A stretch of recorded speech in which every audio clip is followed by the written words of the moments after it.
Bienvenue dans la masterclass dédiée à la trésorerie, proposée par QuickBooks pour tous les créateurs d'entreprises. Être entrepreneur, c'est développer son activité, mais aussi gérer sa trésorerie. C'est un point essentiel puisque vous allez vous appuyer sur les sommes disponibles sur votre compte bancaire pour payer vos charges au quotidien et maintenir votre activité à flot le temps que vos clients vous paient vos prestations. De la solvabilité de vos clients au plan prévisionnel, vous allez tout savoir et tout comprendre pour maîtriser votre trésorerie. Sommaire, on y va! La gestion de votre trésorerie repose sur votre rigueur et l'anticipation de vos entrées et sorties d'argent. Les bonnes habitudes en matière de gestion de votre trésorerie doivent commencer dès l'approche de votre prospect jusqu'au plan prévisionnel. Aussi, nous allons voir ensemble le concept de solvabilité de clients, puis nous nous plongerons dans le budget prévisionnel et le plan prévisionnel de trésorerie, avant d'aborder les notions d'encaissement et de décaissement, de crédit bail et d'affacturage. Je passerai ensuite la parole à notre expert Thierry Garot, coach en stratégie de développement d'entreprise, qui fera deux focus.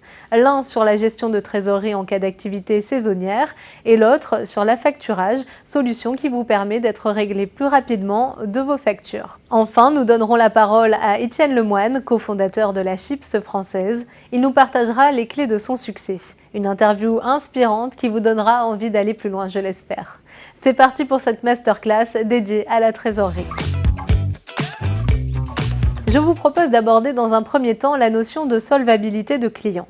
En effet, il vous est possible d'anticiper les éventuels retards de paiement et risques d'impayés. À l'heure où une entreprise sur 4 se retrouve en situation de défaillance suite à un retard de paiement, il est important de vérifier la solvabilité d'un client avant de signer un devis avec lui et de lancer le projet. S'assurer de la bonne solvabilité d'un client est également utile pour débuter une relation commerciale sur la base de la confiance et de la réciprocité. Pour vérifier la solvabilité d'un client professionnel, commencez par vérifier si celui-ci est bien inscrit au sein du registre du commerce et des sociétés, RCS. Des sites dédiés vous permettent de vérifier cela, tels que Infogreffe ou société.com. Vous pouvez ainsi y retrouver la carte d'identité légale de l'entreprise, son cabis, le nom du représentant légal, l'ancienneté de l'entreprise et éventuellement l'existence d'une procédure collective à l'encontre de l'entreprise, ainsi que la mention des capitaux propres. Vous pourrez également vous assurer que votre client professionnel n'est pas au cours de procédures judiciaires, également s'il n'a pas d'impayés auprès de certains organismes de l'administration fiscale, comme le Trésor public et la Sécurité sociale.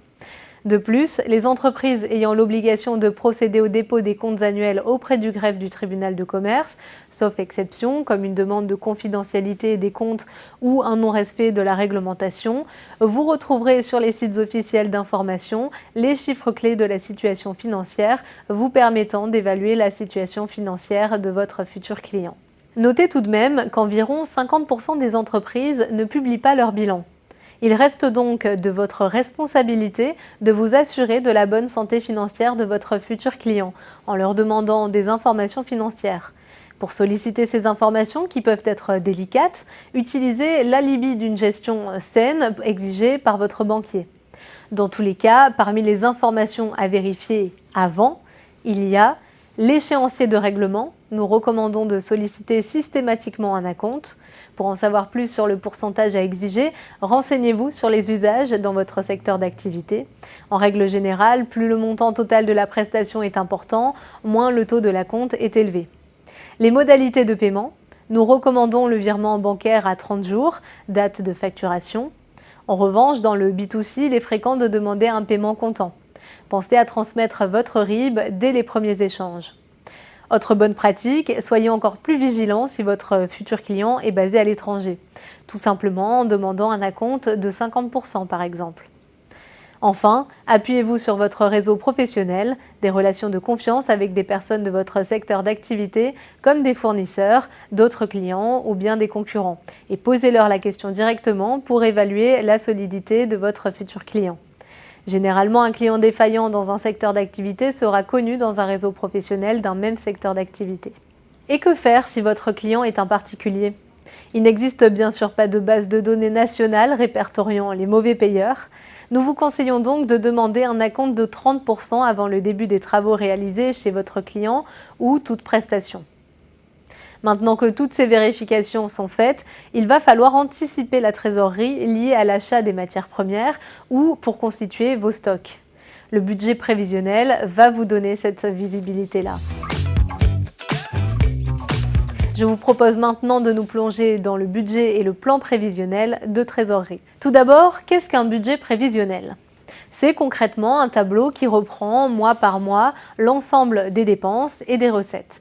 Il vous permet d'évaluer vos coûts de fonctionnement, d'évaluer également les achats associés à vos ventes, matières premières et stocks, d'anticiper les investissements à effectuer. Vous pouvez vous référer d'ailleurs à la masterclass sur le développement d'entreprise pour en savoir plus sur les méthodes de financement. Et puis, estimer les ressources humaines et financières à mobiliser. Vous devez également vous projeter sur le potentiel de vente et donc le chiffre d'affaires. Utilisez ce modèle comme base. Vous pouvez bien sûr l'adapter à votre activité. Il est également disponible dans la boîte à outils. Si vous avez déjà réalisé ce budget prévisionnel lors de la création de l'entreprise, il est aussi important de le tenir à jour régulièrement pour évaluer l'écart entre vos prévisions et la réalité. En effet, le budget prévisionnel permet entre autres de vous fixer des objectifs de vente et donc de vous motiver à les atteindre, de prévoir vos charges, de suivre l'évolution de votre activité et donc d'avoir une vision globale sur le fonctionnement de votre entreprise, d'anticiper les baisses d'activité et de déterminer les mesures à mettre en place. Et nous verrons également plus tard avec notre coach Thierry Garot qu'il est d'autant plus important lorsque votre activité est saisonnière. Une fois que le budget prévisionnel est établi, vous pouvez dresser le plan prévisionnel de trésorerie, qui est un tableau listant mensuellement les flux financiers de l'entreprise. Vous pourrez retrouver un exemple dans votre boîte à outils également. L'utilisation d'un plan de trésorerie présente plusieurs intérêts. Tout d'abord, s'assurer que l'entreprise pourra faire face aux décaissements programmés sur les semaines et mois à venir. Également, évaluer la capacité de l'entreprise à financer son développement. En cas d'activité saisonnière, vérifiez que la trésorerie permettra de faire face aux périodes creuses. Et pour vous aider à réaliser ces deux documents, je vous propose de garder en tête ces 4 étapes de réflexion.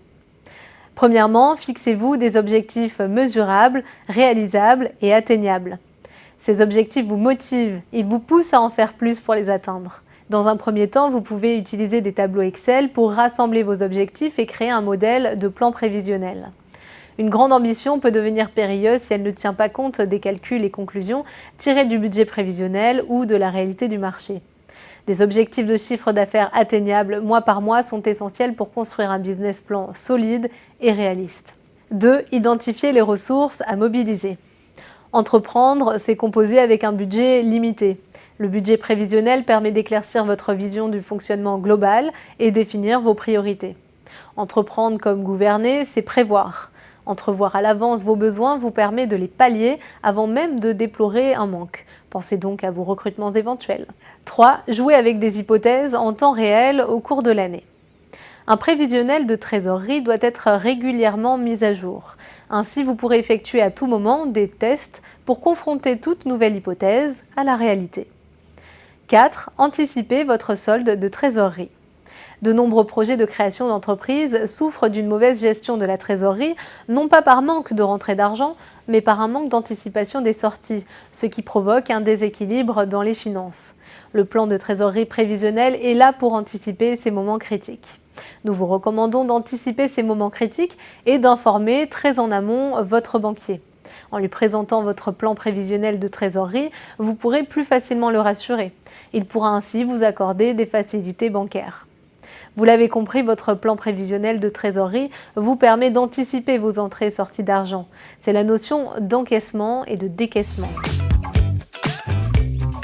Au niveau des encaissements, les éléments importants à prendre en compte sont le chiffre d'affaires TTC avec la date prévisionnelle de règlement des factures. Nous voyons ici l'intérêt de demander un acompte car vous bénéficiez d'un encaissement immédiat. Les autres encaissements restent exceptionnels, ce sont les subventions reçues, les produits financiers ou les remboursements d'impôts. La difficulté essentielle au niveau des décaissements réside, elle, dans les prévisions d'encaissement du chiffre d'affaires. Les décaissements sont constitués, eux, par les achats TTC de vos dépenses courantes, les salaires et charges sociales, les impôts et taxes TVA et les charges financières, les investissements aussi. Pour travailler sur les décaissements de votre plan de trésorerie, voici mes conseils. Il convient de reprendre d'abord toutes les dépenses avec les montants associés figurant sur le dernier compte de résultat détaillé. Vous pouvez ainsi créer un nouveau tableau regroupant les dépenses et préciser le montant dépensé chaque mois en estimant son évolution probable sur l'année à venir. Ensuite, il convient d'y incorporer toutes les nouvelles dépenses prévues dans les mois à venir, nouvelle embauche, nouvelle location, les investissements que vous prévoyez et les échéances prévues au niveau du remboursement de vos dettes financières. Enfin, une fois que la liste des décaissements est terminée et que vous êtes parvenu à y associer montant et modalités de règlement, il convient de reporter les montants dans votre plan de trésorerie. Passons maintenant à deux notions financières qui peuvent améliorer concrètement votre trésorerie. Le crédit bail leasing et l'affacturage. Le crédit bail et le leasing sont des méthodes de financement basées sur la location. Il existe deux différences principales entre ces formes de financement. Le leasing s'adresse à toute personne physique ou morale, alors que le crédit bail s'adresse uniquement aux professionnels. Le crédit bail inclut toujours une option d'acquisition, alors que le leasing n'inclut pas automatiquement cette faculté. Les avantages du crédit bail sont nombreux. Celui-ci permet à l'entreprise locatrice d'assurer la totalité du financement de l'investissement sans pour autant avoir à fournir aucun apport personnel. Le matériel loué dans le cadre du crédit bail n'est pas inclus dans le bilan, ce qui implique la possibilité pour le locataire d'utiliser du matériel coûteux sans altérer son niveau d'endettement. Étant considérés comme des charges d'exploitation, les montants des loyers du crédit bail sont déductibles de l'impôt sur les bénéfices. Chaque élément constitutif du contrat de crédit bail demeure négociable de la durée à la périodicité en passant par le montant des loyers. Nous vous invitons à regarder la masterclass Développement d'entreprise pour en savoir plus sur les méthodes de financement. Passons à la notion d'affacturage. L'affacturage est une méthode de financement et de recouvrement de créances. Utilisée par une entreprise, elle consiste à confier à un organisme tiers, comme un établissement de crédit, la gestion de ses créances afin d'en obtenir un paiement anticipé. Autrefois, le recours à l'affacturage était synonyme de mauvaise santé financière pour une entreprise, traduisant la recherche impérative de nouvelles liquidités. Mais aujourd'hui, cette méthode se présente davantage comme une solution d'externalisation des tâches administratives. Voici 4 avantages de l'affacturage pour les structures en développement. 1. La capacité à obtenir un crédit. L'affacturage peut aider à obtenir un crédit. En général, une structure âgée de moins d'1 an n'a pas de dossier de crédit existant, ce qui rend plus difficile l'autorisation de lignes de crédit. Étant donné que l'affacturage dépend de la solvabilité et de la solidité financière des clients, il s'agit d'une excellente alternative pour obtenir des liquidités et améliorer sa trésorerie. 2. Rationaliser le recouvrement. Le recouvrement des factures impayées peut être stressant, mais pas avec un affactureur, puisque c'est la société d'affacturage qui sera chargée de relancer les clients jusqu'à l'obtention du paiement. 3. Autoriser des facilités de paiement. Parfois, le client sollicite un paiement différé, voire en plusieurs échéances. En activant l'affacturage, vous pouvez l'autoriser sans impacter négativement votre trésorerie. Cette possibilité peut aussi devenir un avantage au niveau commercial. 4. L'affacturage est flexible. Vous restez libre de sélectionner les factures et clients dont vous souhaitez activer l'affacturage. Vous pouvez inclure toutes les factures des acheteurs éligibles ou ne sélectionner que les clients dont les conditions de paiement sont prolongées. Retrouvons maintenant Thierry Garot, notre coach expert en stratégie de développement d'entreprise. Il vous propose sa vision de l'affacturage qui, en étant digitalisé, est aujourd'hui accessible à tous. Et on se retrouve juste après. L'affacturage est souvent décrié comme une solution onéreuse et fort chère pour le coût, alors qu'aujourd'hui, cela représente beaucoup de solutions pour des petites entreprises et le marché est pléthorique en France. Plusieurs dizaines de milliards d'euros s'échangent en affacturage en France. Cela représente quoi? Vous avez d'un côté quelqu'un qui dispose de la trésorerie pour pouvoir vous l'avancer. Vous, de votre côté, vous avez besoin de cette trésorerie. Et l'échange qui se fait entre les deux se fait sur une notion de délai et sur une notion de taux d'intérêt. Pendant longtemps, les solutions d'affacturage n'étaient pas digitables. Vous voyez le papier que je tiens entre les mains, eh bien, il fallait prendre des petites vignettes et les poser sur chacune de vos factures pour faire en sorte que vous puissiez affacturer ces factures, c'est-à-dire les remettre à un tiers qui allait vous apporter l'argent et se faire régler par vos clients finaux. Fini en fait les papiers. Tout ça est maintenant digitalisé. Vous avez des outils d'affacturage qui peuvent être à la facture ou avec un ensemble de factures. Et vous avez des taux d'intérêt qui sont relativement bas, qui sont les taux d'intérêt du marché. Donc vous voyez que ces solutions sont maintenant désormais accessibles facilement.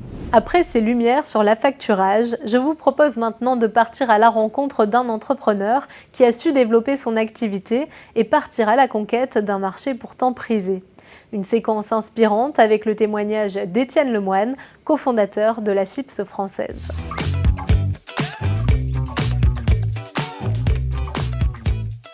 On reçoit dans cette masterclass notre invité Étienne, qui est le dirigeant depuis 2018, je crois, en fait, de la Chips française. Tout à fait, Thierry. Alors, tu vas nous en parler savamment, en fait, de cette Chips française. Quelle est la particularité et puis quel est ce chemin qui t'a amené jusqu'à produire une chips qui a la particularité donc d'être française? Et ben en fait, j'ai mon meilleur ami d'enfance. On a commencé sur les bancs de la maternelle. On a eu notre parcours où lui est parti plus dans le domaine agricole, moi plus dans la partie commerce. Et on s'est rejoint en colocation en deuxième partie, enfin en fin d'études. Et où là, on faisait pas mal la fête. On aimait bien prendre l'apéro, clairement. Et on faisait des chips chez nous. Et après, l'idée nous était un peu partie. Et nos parents sont agriculteurs tous les deux. Et on crée la matière première sur nos fermes et on s'est dit que ça serait sympa de faire la production, la transformation et la commercialisation, vraiment aller jusqu'au bout du système. Alors, partir d'une idée pour aller jusqu'à la fabrication, c'est quand même une sinécure parce qu'on ne fait pas ça de manière naturelle. En fait, qu'est-ce qui a ensuite été le déclic qui t'a permis de tout de suite te dire que là, il y avait un credo potentiel en fait à travailler? Faut savoir que la France, on est les troisièmes producteurs européens de pommes de terre et qu'on fait énormément de chips à l'étranger. La création de la chips en France, il n'y en a pas beaucoup. Enfin, il y a quelques usines, bien sûr, mais c'est surtout fait en Belgique ou en Espagne. Donc, on s'est dit, non, il faut faire ça en France, pas faire bouger le produit et rester local finalement du début jusqu'à la fin. Ensuite, c'est vrai que le chemin est parsemé d'embûches entre les banques, la faisabilité du projet, les problèmes techniques, puis la mise en place du site de production, ça a été vraiment assez compliqué. Oui. Tu es dans un territoire qui est quand même largement concurrentiel. Je ne vais pas parler en fait de là où tu résides et là où tu produis, mais le territoire de la chips en France, c'est vraiment un territoire compliqué. Là, tu disais que la balance commerciale, entre guillemets, était déficitaire pour la France, puisqu'on importe plus qu'on ne fabrique. Tout à fait. Donc là, tu essaies de rééquilibrer en fait la balance en faisant de la production locale. On produit combien de chips et combien de tonnes de chips en fait chez la Chips française? Alors là, cette année, on va être à 300 000 paquets vendus. Oui. C'est un début, mais en 3 ans, c'est quand même pas mal. Et on a une projection de pouvoir distribuer la France assez rapidement si on arrive à... Combien de points de vente aujourd'hui pour la Chips française? On est environ entre 450 et 500 points de vente. Alors avec le recul maintenant de quelques années de création d'entreprise, comment tu aperçois ton parcours? Comment tu le perçois? Qu'est-ce que tu pourrais nous en dire? Tu disais tout à l'heure, les banques par exemple, ça a été compliqué. Est-ce qu'il y a une particularité sur le secteur bancaire? Ah oui, c'est assez compliqué. On a vu que finalement, investir, parce que c'est une chipserie artisanale, où il n'y a pas d'éléments connus finalement pour le système bancaire, ils avaient du mal à nous soutenir.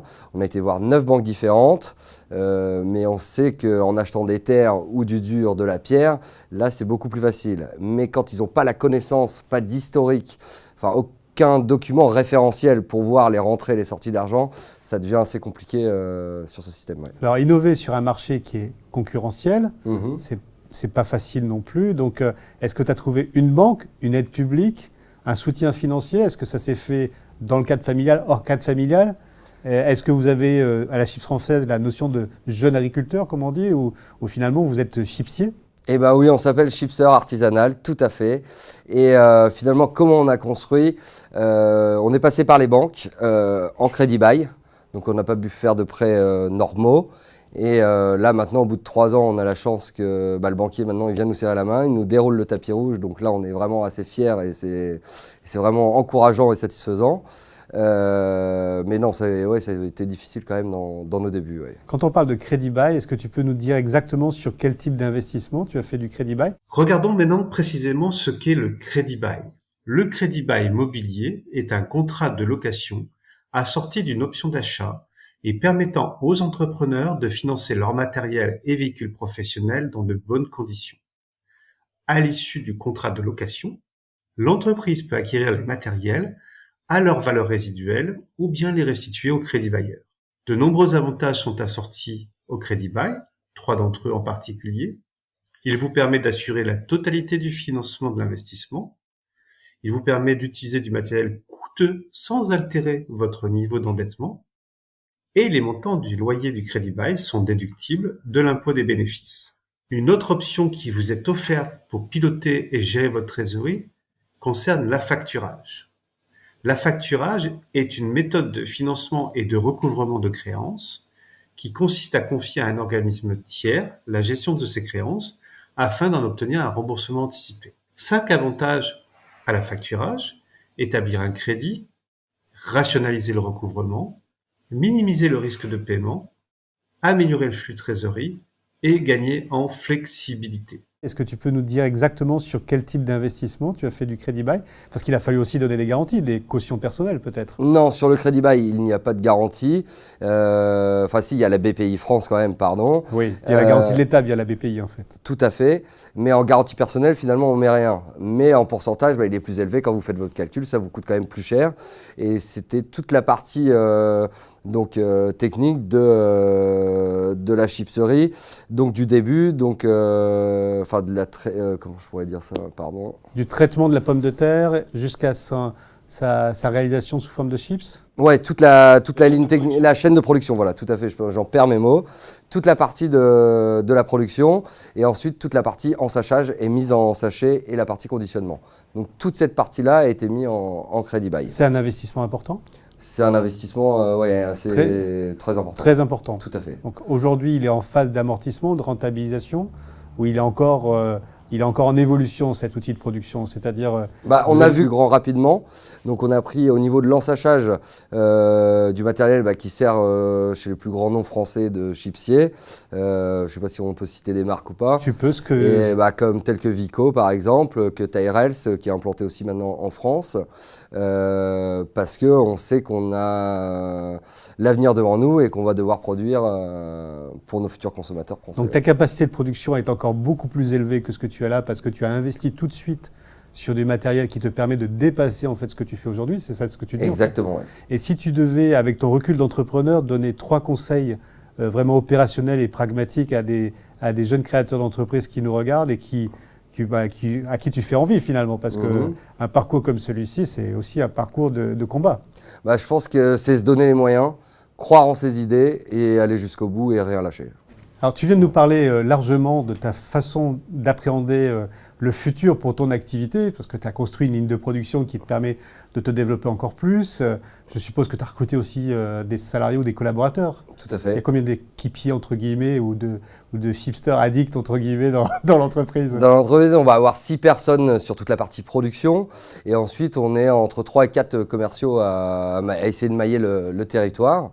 Donc ça a été assez complexe parce qu'il faut savoir s'équiper d'outils. Parce que moi, je ne suis pas du tout dans les papiers. C'est pas mon truc. Tu es plutôt digital alors? Digital non plus. Non plus. Moi, je suis plus dans le commerce, dans le direct. Et donc là, il a fallu vraiment s'équiper d'outils simples, ludiques, intuitifs. Et c'est vrai que QuickBooks nous a bien aidés parce qu'on a quand même plusieurs sortes de clients. On va avoir des gros clients qui vont être Pomona et puis Saveur, comme le petit boucher du coin, comme la GMS. Et donc, on avait besoin d'une traçabilité produit, de preuves comme quoi on avait bien livré. Et c'est vrai que notre outil de gestion QuickBooks, c'était génial. Parce que, on faisait directement notre facturation, donc on ne passe pas encore 4 heures en fin de semaine à aller se taper à les tout fameuses renvoyer. 4 heures en fait du chef d'entreprise. Exactement, de comptabilité. Et ensuite, on peut prendre des photos, on peut faire signer le client. Et finalement, on avait et la relance client aussi très importante qu'on renvoie en un clic. C'est un outil franchement. Donc ça te réconcilie finalement avec quelque chose qui pouvait apparaître comme étant administrativement rébarbatif. Et là, ça facilite et ça fluidifie le parcours. Ça facilite, ça fluidifie le parcours. Et plus que ça, je pense que ça nous fait économiser une personne en plus en back-office pour la facturation et tout ce qui s'ensuit. Et cette personne en plus, peut-être que tu vas la réinvestir sur de la production ou sur du commercial demain pour justement en fait, basculer vers plus de chiffre d'affaires. Exactement, créer de la production de valeur et non du grattage de papier pour moi, quoi. Alors effectivement, cette croissance que tu appelles de tes voeux, tu l'utilises avec des outils, comme tu le disais tout à l'heure, en fait, des logiciels qui te permettent de suivre toute cette activité. Oui. Et dans cet outil, dans ce logiciel, tu as aussi la partie trésorerie. Comment tu fais pour piloter au quotidien ta trésor? Et ben finalement, c'est assez ludique aussi. Et il y a une belle mise en forme. C'est des tableaux de bord avec différents indicateurs, les paiements entrants, les paiements sortants, et finalement qui vont nous donner le flux de trésorerie et qui est visible sur 12 mois. Et après, on vient cliquer sur les mois et on voit à peu près où on en est. Ma banque est connectée, enfin mes banques sont connectées dessus directement et elles échangent et elles vont faire limite aussi mon rapprochement bancaire, me faire la proposition, là je viens valider, mais c'est quand même un gain de temps énorme. Donc ça te facilite ton activité au quotidien et ça te permet aussi d'avoir de la visibilité avec ton environnement proche, c'est-à-dire tes fournisseurs, tes banquiers, tout cet écosystème qui accompagne l'entrepreneur, notamment la banque. Tout à fait. Ok. Merci Étienne. Il est temps de conclure cette masterclass. Merci encore à Étienne Lemoine pour ce récit passionnant. Nous aimerions que vous reteniez plusieurs choses. 1. Si votre activité est saisonnière, anticipez votre trésorerie. 2. Optez pour l'affacturage pour vous aider à vous faire payer dans les délais. 3. Échangez avec votre banquier sur les solutions existantes, comme les autorisations de découvert par exemple. 4. En cas d'extrême difficulté, sollicitez le médiateur des entreprises qui est un service public. Et pour aller plus loin, je vous invite à télécharger votre boîte à outils avec des modèles et mémos pratiques. Cette masterclass vous a plu ? Profitez de nos 3 autres thématiques également disponibles librement. Merci beaucoup pour votre attention, bonne continuation et à bientôt.